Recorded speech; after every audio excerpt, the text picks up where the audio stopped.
Trying to figure out homeless assistance can feel, well, just completely overwhelming. So today, we're going to break it all down. We're going to lay out a clear roadmap, one that shows the real path from crisis all the way to stability. Okay, so I want you to imagine something for a second. What if your day didn't start with an alarm clock? What if instead it started with a series of really urgent, really fundamental questions just about basic survival? Questions like these: where can I find a safe meal? Where do I go to get out of the cold? Who can actually help me find a way forward? These are the exact questions at the heart of what we're talking about today. We're going to get into the systems designed to provide real, actionable answers. And look, this isn't just theory. This is a guide to the answers. The information we're sharing comes straight from guides created for people who are actually in this situation. So what you're getting is a really practical, straightforward look at the resources that are really out there. Before we dive into all the systems and the programs, let's just pause for a second and ground ourselves in what this is all about. It's about people. It all starts with the most basic human needs, things like warmth, safety, and just dignity. And the sheer scale of this challenge, it's just staggering. We're talking about more than 500,000 people experiencing homelessness on any single night in the US. That's a huge number. And it brings up a really critical question, right? If you're one of those people, where do you even begin to look for help? Well, it begins right here, with the absolute foundation of survival. We're talking about the most immediate needs: food and, believe it or not, even more critically, water. So let's really think about that for a second. When you have absolutely nothing, what is the number one absolute first priority? You might think it's food, but it's not. It's hydration. I mean, it's a stark biological reality, right? You can actually survive for weeks without food, but only a few days without water. So that makes finding a safe water source priority number one. No question. Okay, so where do you go? Well, there are reliable, free sources out there. You've got drinking fountains in public parks, public libraries are a great resource. And here's another really practical tip: just politely asking for a cup of water at a fast food place or a cafe. That often works. All right, once you've got water sorted, the focus shifts to food. And when it comes to food, you have to be strategic. We're talking about items that are durable, packed with nutrients, and this is key, don't need a kitchen.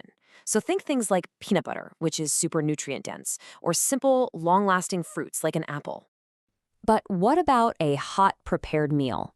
That's where the community safety net really comes in. Soup kitchens, meal programs, homeless shelters, food pantries, these are your most reliable bets. And remember this number, it's crucial. For anyone, anywhere in the US, you can just call 211. It's the fastest way to get a list of what's available right in your area. All right, so we've covered food and water. Now let's climb that next rung on the ladder of needs, finding safety and shelter. We're going to look at the very first doors to knock on for help and resources. Okay, this is a really important distinction to understand. You've got two main places to go. On one hand, you have an emergency shelter. That's mainly for a safe place to sleep overnight, and it's often first come, first served. But on the other hand, you have a day center, and that serves a totally different but just as vital purpose. Think of day centers as the crucial daytime hub. This is where you get the tools you need to start rebuilding. I'm talking about things like showers, laundry, lockers for your stuff. And this is so important, a mailing address. You literally need an address for almost any job or benefits application. Plus, this is where you connect with the people who can really help, case managers. Okay, so now that those immediate needs are met, there's a foundation of safety, we can start to look at the real goal, the pathway to housing. And this whole process is guided by a really powerful and, frankly, effective modern philosophy. It's called housing first, and the idea is actually pretty simple, but it's also revolutionary. The goal is to get people into stable housing quickly and then wrap support services around them. The logic is, how can you focus on finding a job or managing your health if you don't even know where you're going to sleep tonight?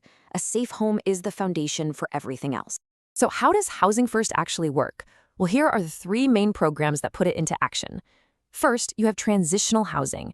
That's best for someone who needs a more structured environment, maybe with some life skills training, for a few months up to a couple of years. Then there's rapid rehousing, or RRH. This is all about short-term financial help to get someone into permanent housing fast. And finally, there's permanent supportive housing, or PSH. This is a long-term, even permanent solution for folks dealing with chronic homelessness or disabilities. Okay, so we've covered the what, food, shelter, the different housing programs, but that brings us to the most important part, right? The how. How do you actually navigate the system and unlock all of these resources? If there's one thing you need to understand, it's this: the Coordinated Entry System, or CES. The best way to think about it is like the central hub or the main switchboard for all of a community's housing resources. To get into those big programs we just talked about, like PSH and RRH, you have to get assessed and get into this system first. So what's the game plan? How do you actually get connected? It really boils down to 4 key steps. Step 1, go to a day center or a shelter. That's your main entry point. Step 2, call 211 for any immediate help you need. Step 3, and this is crucial, ask a case manager to help you get assessed for that coordinated entry system. And step 4, work with them to get your essential documents in order. Your ID, birth certificate, social security card, you're gonna need those. And through all of this, there's something really important to remember. A message I really want to emphasize. Asking for help and trying to navigate these systems, it's not easy. It takes an incredible amount of courage. Accepting assistance is a sign of strength, not weakness, period.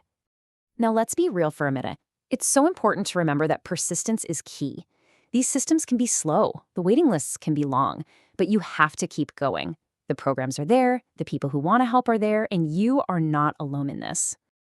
So we've walked through the pathway for someone trying to find stability. And that leaves us with a final question, not just for an individual, but for all of us. Now that we know the pathway, how can we, as a community, help clear the way? How can we make that path just a little bit smoother, a little bit faster, and easier for everyone who needs to walk it?